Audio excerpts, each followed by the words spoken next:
Bismillah, Assalamualaikum warahmatullahi wabarakatuh. Salam sejahtera untuk kita semua. Yang saya hormati Bapak Ibu Asesor Sertifikasi Dosen tahun 2026. Izinkan saya untuk memperkenalkan diri. Nama saya Dr. Muslimin, Magister Pendidikan, dosen tetap Prodi Pendidikan Bahasa Arab Universitas Muhammadiyah Bima. Pada kesempatan kali ini saya akan membahas mata kuliah yang saya ampu, yaitu Nahwu tingkat 1. Video ini dibuat untuk memenuhi salah satu syarat sertifikasi dosen tahun 2026, yaitu pernyataan diri dosen dalam unjuk kerja Tridharma Perguruan Tinggi atau biasa disebut PDD UKT PT, khususnya dalam bidang pengajaran, yang mana program ini diselenggarakan oleh Kementerian Pendidikan Tinggi, Sains dan Teknologi pada tahun 2026. Mata kuliah Nahwu tingkat 1 merupakan mata kuliah wajib bagi semester 2 pada program studi S1 Pendidikan Bahasa Arab Universitas Muhammadiyah Bima. Mata kuliah ini memiliki bobot 2 SKS selama 1 semester dengan teori dan asesmen. Dengan 14 kali pertemuan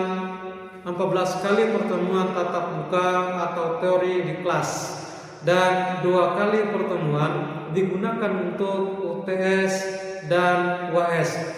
Pada mata kuliah Nahwu tingkat 1 menggunakan model delivery, interaction, dan assessment. Delivery digunakan untuk menyampaikan materi secara struktur dan sistematis di dalam pembahasan. Sedangkan interaction adalah digunakan untuk interaksi antara guru dan mahasiswa di dalam proses pembelajaran. Assessment digunakan untuk melihat, memantau keadaan dan kondisi mahasiswa pada kesempatan itu, yang mana assessment ini melihat sikap, ilmu pengetahuan, dan digunakan juga nanti pada akhir semester dengan metode student centered learning, blended learning, dan study case. Media pembelajaran kami biasa menggunakan Google Meeting, Zoom, Classroom, WhatsApp, aplikasi interaktif, atau menggunakan quizzes. Asesmen yang saya gunakan dalam pembelajaran ini mencakup asesmen formatif untuk menilai proses pembelajaran yang dilakukan melalui kuis, tugas individu ataupun kelompok, serta menilai sikap dan menilai keterampilan sesuai RPS yang dirancang. Selanjutnya asesmen sumatif, yang mana asesmen ini digunakan untuk menilai akhir pada UTS dan UAS. Ada 4 unsur yang dinilai dalam pembelajaran pada mata kuliah ini.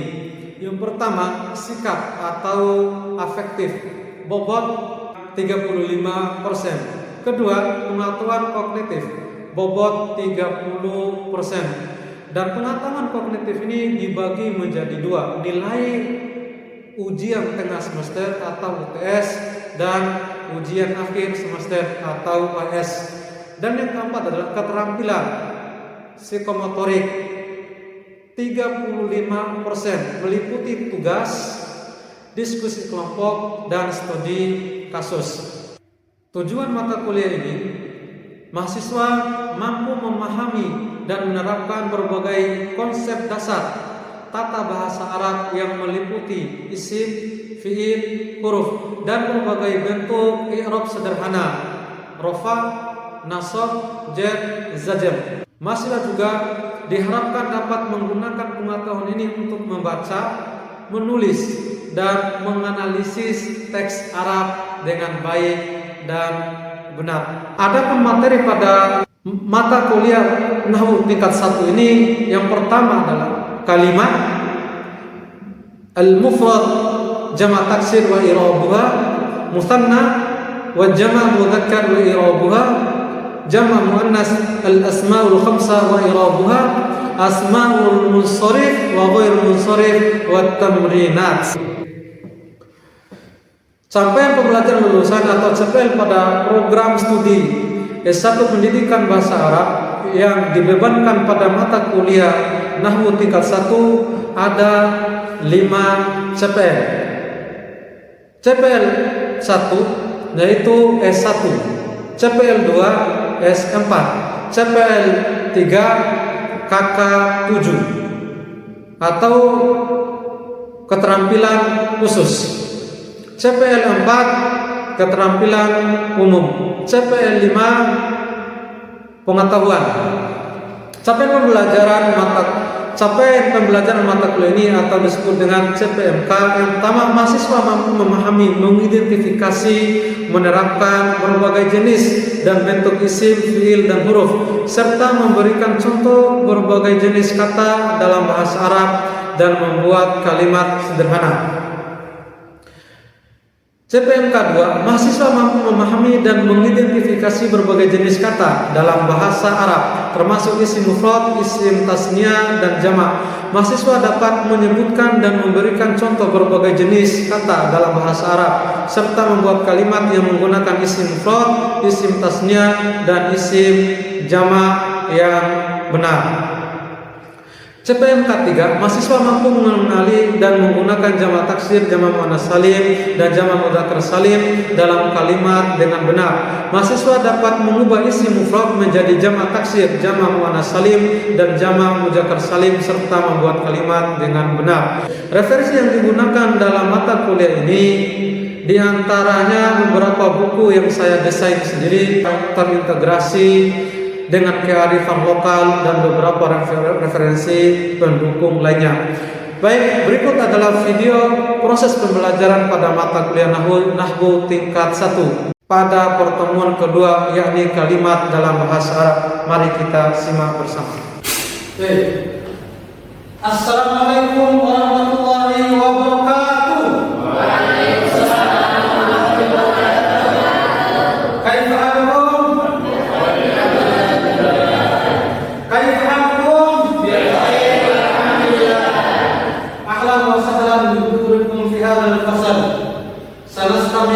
دراساتنا في مادة النحو. أما بالأمس قد تعلمنا أو قد درسنا عن الكلمة. طيب فاهمون؟ أكلمكم بلغة Malaysia تسهيلا لي وتفهيما لكم جميعا. Apa kabar semuanya? Baik. Sebelum kita mulai pelajaran ini, kita berdoa terlebih dahulu dengan membaca Bismillahirrahmanirrahim.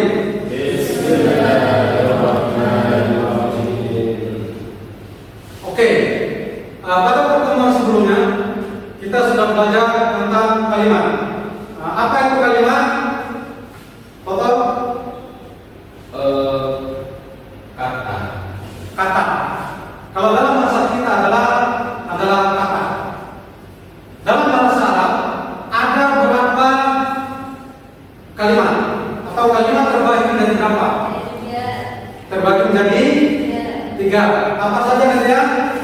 Isim, fiil, dan huruf. Ada isim, fiil, dan huruf. Oke, sebelum kita melanjutkan pelajaran ini, kita absen terlebih dahulu.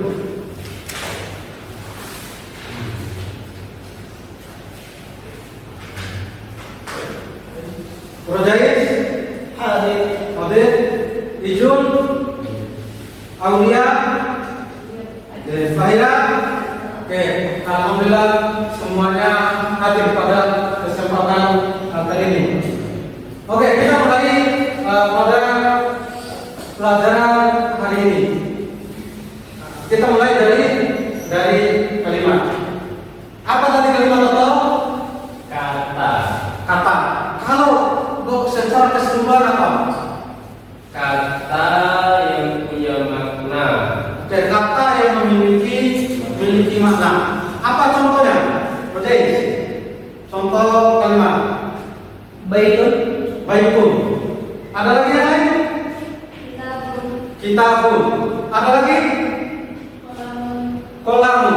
Maka itu semua adalah bagian dari kalimat itu sendiri. Ada masjid, ada faslun atau yang lain. Dalam bahasa kita adalah, misal kita lihat ada pohon, dan itu adalah bagian dari kalimat.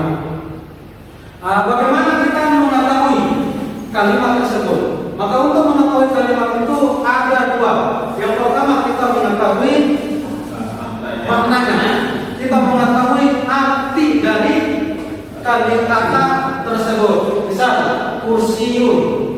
Kenapa kita mengetahui itu adalah kursi? Karena kita mengetahui itu adalah kenapa kita mengetahui itu adalah kalimat? Karena kita mengetahui maknanya. Maknanya adalah kursi. Nah, saburun. Apa artinya saburun? Papan tulis. Maka kita mengetahui adalah kalimat atau kata. Misalnya kita tidak mengetahui maknanya atau artinya. Dengan apa kita mengetahuinya? Dengan tanda-tanda atau ciri-ciri. Nah, maka tadi kalimat terbagi jadi berapa? 3. Isim, fi'il, dan huruf. Maka kalimat itu tidak terlepas dari 3 unsur ini. Kalau nggak isim, fi'il. Kalau nggak kedua-duanya adalah huruf. Kita tidak mengetahui artinya, maka kita mengetahui ciri-ciri dari hal tersebut. Ciri-ciri isim. Apa ciri-ciri isim yang pertama? Tanwin. Adanya tanwin pada kata atau akhir kata atau kalimat tersebut. Misal yang ada tanwin, nanti ya. Masjid. Dunia itulah yang disebut dengan tanwin. Ada tanda dun. Nah, itu yang disebut dengan tanwin. Dan ciri yang kedua, ada alif lam di awal kalimat tersebut. Ada alif lam. Firman, contohnya alhamdu. Di depannya ada alif lam. Nah, selain alhamdu, apa lagi? Al-baitu. Ada alif lam di depannya. Semua yang ada alif lam, walaupun kita tidak mengetahui artinya, maka itu adalah isim. Yang kedua apa? Yang kedua, apa itu apa? Tanda kasroh. Ada kasroh. Kalau bahasa kita tanda yang di bawahnya. Apa contohnya?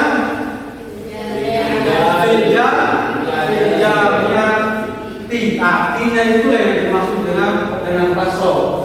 Yang keempat apa yang keempat? Kemasukan huruf J. Nah, contohnya ada kemasukan huruf J. Fil baiti. Di depannya ada huruf J. Huruf J-nya mana? Fi. Nah, fi itu yang disebut dengan huruf, salah satu dari huruf J. Contohnya lagi selain fi. Oke, ala maktabi. Dimasuki apa huruf J-nya ala maktabi? Ala. Contoh. Tanda berikutnya apa? Mudhof ilaihi ya. Mudhof ini kalau saya bahas sederhanakan, yang tidak menerima tanwin dan tidak menerima alif lam. Kalau ini masih diperdebatkan. Ada yang mengatakan ini bukan ciri-ciri istifat. Ada yang lainnya adalah ciri-ciri isim dari beberapa referensi. Perbedaan pada kita kita sepakati atau kita abaikan perbedaan. Contohnya Miftahul Jannah. Ada contoh yang lain? Babul Fasli. Oke, Babul Fasli. Yang dimaksud dengan mudhof adalah babu. Dia tidak menerima alif lam dan tidak menerima alif. Yang berikutnya apa? Huruf kosam. Ada huruf kosam. Huruf kosam ada berapa? Yang pertama, yang kedua, Kalau ada huruf kosa maka itulah bukan huruf kosanya. Setelah huruf kosa itu yang disebut dengan isim. Contoh ada yang berikutnya. Huruf tidak. Apa huruf tidak itu? Panggilan. Contohnya. Ya muslim. Boleh juga ya muslimin. Nah, itu adalah ciri-ciri isim. Nanti kalau teman-teman nggak tahu artinya, lihat ciri-cirinya. Yang kedua adalah ciri-ciri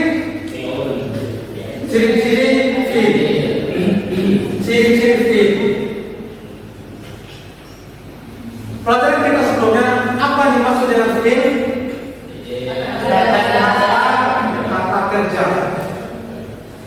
Kalau kita tidak mengetahui bahwa ini bukan isim, kita melihat di sini, ada ciri-ciri isim. Maka kita melihat ciri-ciri fi'il. Apa ciri-ciri fi'il yang pertama? Ada qad. Yang pertama adalah qad. Apa artinya qad? Sesungguhnya. Itu kalau masuk fi'il madi. Kalau masuk fi'il mudhari kadang. Contoh qad. Qad aflahal mu'minun. Contoh lagi. Kedua. Qad masih sholat. Maka sungguh telah masuk waktu sholat. Yang kedua apa yang kedua? Ya isim atau sofa. Ya isim atau sofa. Apa artinya sih? Akan. Sofa Akan juga. Akan dan kelak. Ini kalau sofa untuk jangka waktu yang lama. Waktunya lama. Misalnya sekarang, sebulan 2 bulan kemudian. Kalau sim langsung. Apa contohnya? Contoh dari kata dari sim. Saat tahu. Boleh. Apa lagi? Saya namun. Saya kira saya mau tidur. Oke. Ciri yang selanjutnya. Tahukah tanis? Apa itu tahu tanis? Tak yang menandakan bahwa. Contohnya, Ijul. Zahabat ummi. Yang lain. Oke. Qira'at Fatimah. Oke, alhamdulillah. Ciri selanjutnya. Domir fa'il. Apa yang dimaksud dengan domir fa'il? Domir yang menandakan sebagai pelaku. Oke, domir yang menandakan sebagai pelaku. Contohnya, nanti ya. Fa'altu. Yang lain lagi apa? Dahab benar. Alhamdulillah. Itu diantara tanda-tanda fi'il. Kira-kira ada nggak tanda-tanda huruf? Nggak ada. Nggak ada tandanya. Oke. Maka cara kita mengetahuinya adalah bagaimana kalimat tersebut ini isim, ini fi'il. Maka kita mengetahui dulu apa yang pertama? Makna. Kalau kita tidak mengetahui makna, dengan amal-amalnya atau ciri-cirinya. Kalau keduanya kita tidak menemukan tanda-tanda, terus enggak tahu maknanya, maka apa yang kita ketahui? Bagaimana caranya?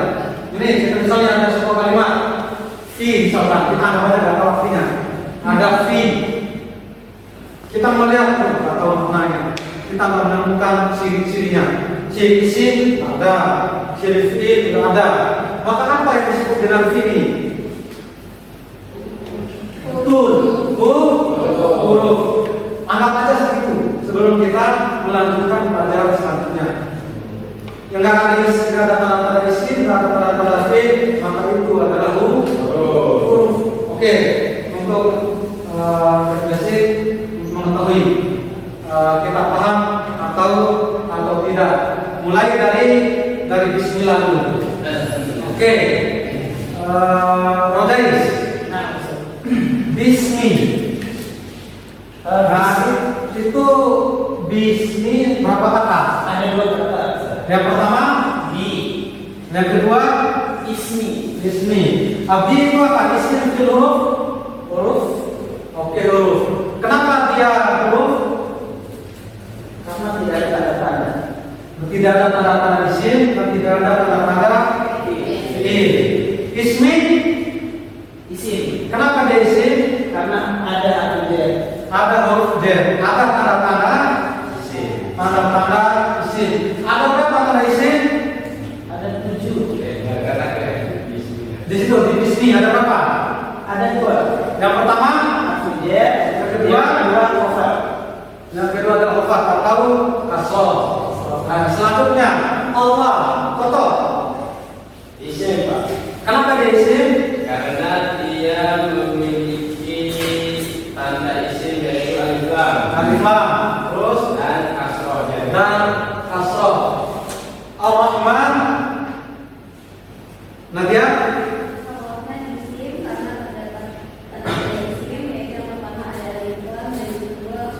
hufat. Baik. Ar-Rahim, ayat isim huruf isim. Kenapa dia isim? Oke.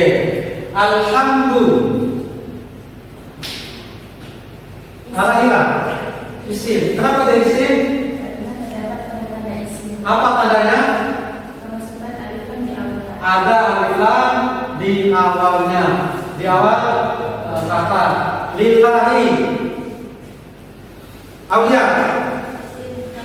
Isim. Kenapa dia isim? Diawali oleh huruf jar. Terus yang kedua ada tanda-tanda hafal. Al-alamin. Izul. Isim. Kenapa isim? Kemasukan alif lam. Apa kata lagi selain alif lam? Udah. Ada yang mau nambah? Apa kata yang lain? Ada mudhaf al-alamin. Ada lagi? Tadi sudah jelaskan ada alif lam. Apakah ada lagi yang lain selain ada alif lam? Ada apa? Ada mudhaf. Robinya yang mudhaf. Kira-kira ada apa lagi kira-kira?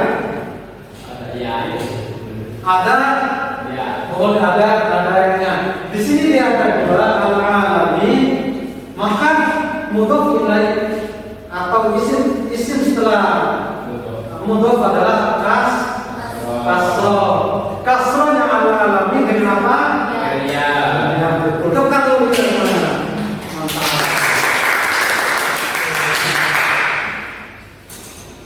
Oke, selanjutnya Maliki. Siapa yang menjawab Maliki? Oke, boleh. Nah, kata mari itu Isim fi'il huruf. isim. Ustaz. Oke, isim. Kenapa dia dikatakan isim? Karena ada tanda-tandanya. Ada tanda-tandanya. Apa tanda-tandanya? Ada tanda kasroh. Ada tanda kasroh. Ada lagi selain kasroh? Dia Oke. Abdi. Aulia. Isim. Kenapa dia dikatakan isim?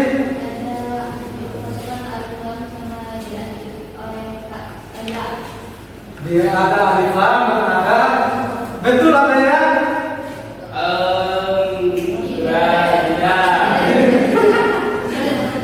Betul ada ya? Oh ya. Ada alif lam kan? Hafal dan kasroh. Ya itu bagian dari satu kata. Seharusnya dinun. Seharusnya atau dinun. Bukan bagian dari bukan susana atau bagian. Dari sini ada pertanyaan? Mau bertanya? Oke, silakan. Kalau dari yang saya baca itu katanya fiil itu terbagi menjadi dua. Betul. Ada fiil yang memiliki objek dan fiil yang tidak memiliki objek. Itu bagaimana? Oke, terima kasih. Mari kita tepuk tangan dulu. Terima kasih. Ya. Betul. Fiil ditinjau dari membutuhkan objek dan tidak, memang ada dua. Ada fiil yang membutuhkan objek dan ada fiil yang tidak membutuhkan objek. Misalnya fiil yang membutuhkan objek, misal makan. Ahmad makan nasi. Dalam bahasa Arabnya akala Ahmad aruzza. Itu yang membutuhkan objek. Dan ada fiil yang tidak membutuhkan objek. Contohnya jalasa atau duduk. Ahmad duduk di atas kursi. Jalasa Ahmad ala kursi. Itu tidak membutuhkan objek. Oke, terima kasih. Bisa dipahami? Oke, terima kasih pertemuannya hari ini. Sebelum saya akhiri, ada kuis ataupun nanti dikerjakan di sini. Saya sudah bagikan dulu, silakan buka HP dan dikerjakan. Oke, sudah? Oke, sudah. Alhamdulillah. Kalau gitu kita akhiri pertemuan ini dengan membaca doa majelis.